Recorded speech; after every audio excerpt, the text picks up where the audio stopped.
வணக்கம் நண்பர்களே. சங்க இலக்கியத்தில் 8 தொகை நூல்களில் ஒன்றாக இருக்கக்கூடியதான் பரிபாடல்.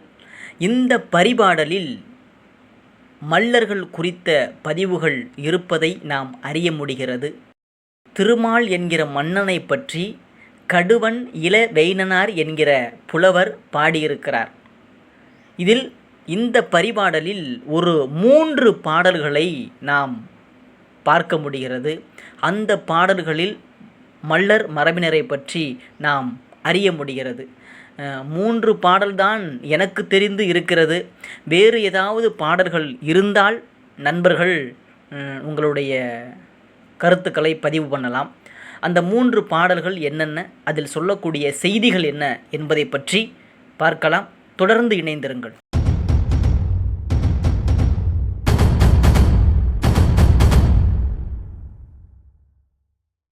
பரிபாடல் 3, அதாவது திருமால் அப்படிங்கிற பகுதியில், திருமாலை பற்றி சொல்லக்கூடிய பகுதியில் 34லிருந்து 43 வரி வரைக்கும் சொல்லக்கூடிய அந்த பாடல் என்ன அப்படின்னா, கைமாய மல்லன் திருமால் அப்படின்னு சொல்லக்கூடிய செய்தியை இந்த பாடலில் சொல்கிறாங்க.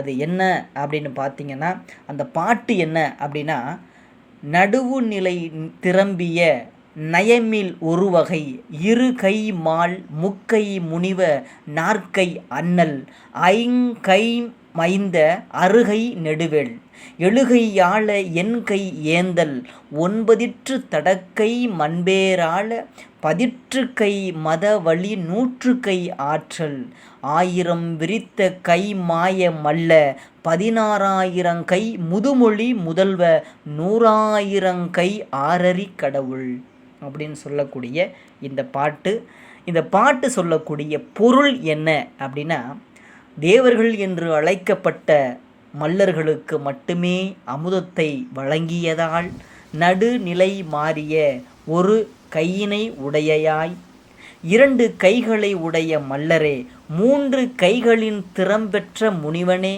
4 கைகளின் திறம்பெற்ற தலைவரே, 5 கைகளின் வலிமை உடையவரே, 6 கைகளின் திறம்பெற்ற உயர்ந்த வேளீரே, 9 கைகளின் திறம்பெற்ற வலிமை மிகுந்த நிலை பெற்று நாடு ஆள்பவனே, 10 கைகளின் பெரிய வலிமை உடையோனே, 100 கைகளின் ஆற்றல் பெற்றோனே, 1000 கைகளை விரித்தது போன்று எல்லாவற்றையும் திறம்படச் செய்யும் சக்தி பெற்ற மல்லரே, 10,000 கைகளை கொண்டவன் போன்று தமிழை ஊட்டும் முதல்வனே, 100,000 கைகளின் ஆற்றலும் அறிவும் பெற்ற இறைவனே என மல்லரின் மன்னன் திருமாலை கடுவன் இளவேணனார் போற்றி பாடுகிறார் என்பதை இந்த பாடலில் நாம் அறிய முடிகிறது.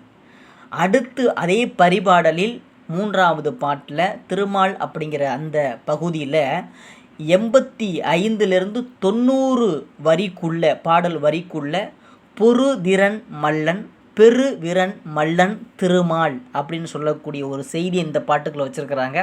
அந்த பாடல் என்ன அப்படின்னா, மாய மல்ல உலகால் மன்னவ தொல்லியர் புலவ நல்லியாழ் பாண மாலை செல்வ தோளா கோட்ட புலம்புரி யாடை வளம்புரி வண்ண பகுதி வளவ பொருதிறன் மல்ல திருவின் கனவ பெருவிரன் மல்ல அப்படின்னு சொல்லக்கூடிய இந்த பாட்டினுடைய பொருள் எதுவாக இருக்குது அப்படின்னு பார்த்தீங்கன்னா, பெரும் சக்தி உடைய மன்ன, உலகை ஆளும் அரசனே, கற்றறிந்த புலவனே, நல்ல இசை படித்த பாணனே, மலர் மாலைக்குரிய செல்வனே, தோல்வி அறியாத நாட்டை உடையோனே, பொன்னாடை அணிந்தோனே, வலம்புரி சங்கின் நிறத்தை ஒத்தவனே, சூரியன் போன்ற செல்வனே, போர் திறம் மிக்க மல்லர் மரபினோனே, திருமகளின் கணவனே, பெரும் வெற்றியை உடைய மல்லர் இனத்தோனே, நின் அருள் உலகுக்கு வேண்டும் என்று பாடுகிறார். இதனுடைய விளக்கம் என்னவாக இருக்குது அப்படின்னு நீங்கள் பார்த்தீங்கன்னா, அதாவது குருசாமி சித்தன் அப்படிங்கிற ஒரு சான்றோர் அந்த பாடலுக்கான விளக்கத்தை எப்படி சொல்கிறாரு அப்படின்னு பார்த்தீங்கன்னா, திருமால் பொருதிறன் மல்லன் பெருவிரன் மல்லன் எனப்படுகிறார்.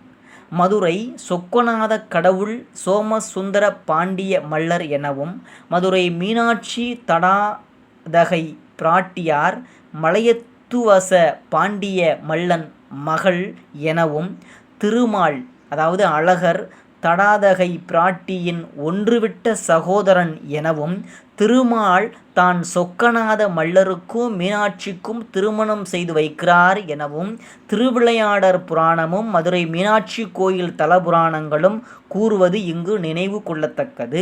பேரூர் புராணமும் பட்டீஸ்வரன் பட்டினப்பள்ளன் பட்டின மல்லர் எனப்படுவார் என்று கூறுகிறது.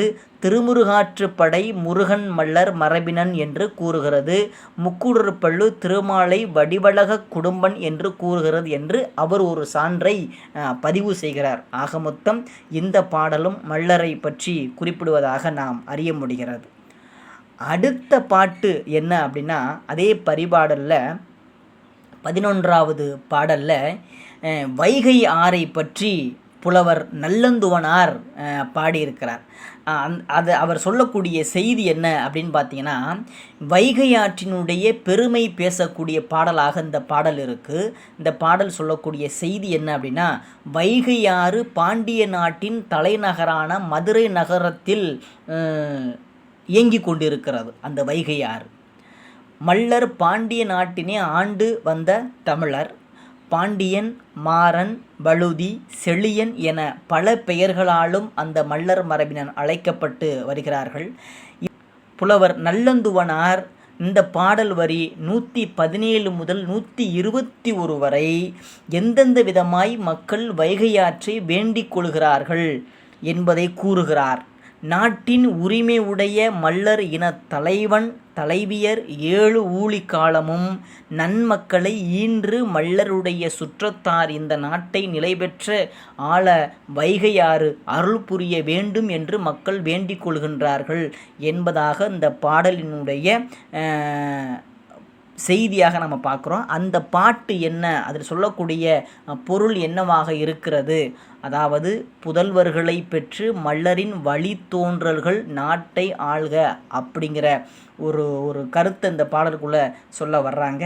அந்த பாட்டு என்ன அப்படின்னு பார்த்தீங்கன்னா, கழுத்தமை கைவாங்கா காதலர் புல்ல விழுத்தகை பெருகென வேண்டுதும் என் மாறும் பூவில் அரியிர் புலம்ப போகா தியாம் வீழ்வார் ஏமம் எய்துக என்மாறும் கிளவா கிளவியர் எண்ணாதேள் காரும் மழ வீன்று மல்லர்க்கேன் மண்ணுக என்மாறும் என்று சொல்லக்கூடிய இந்த பாட்டு.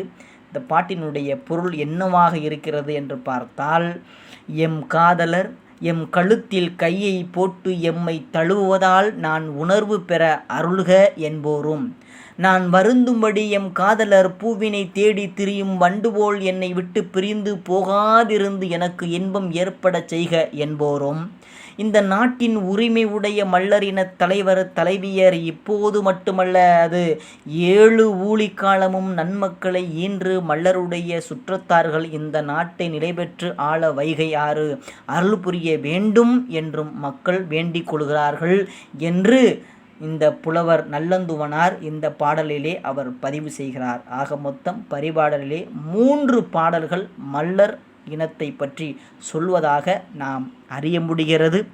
வேறு பாடல்கள் இருந்தாலும் நண்பர்கள் கமெண்ட் பாக்ஸில் பதிவு செய்யுங்க. அதையும் நாம் வீடியோவாக எடுத்து அந்த பாடலையும் ஒரு ஆய்வு செய்து நாம் பதிவு செய்வோம் என்பதை தெரிவித்துக்கொண்டு இத்தோடு இந்த உரையை நிறைவு செய்கிறோம். நன்றி, வணக்கம்.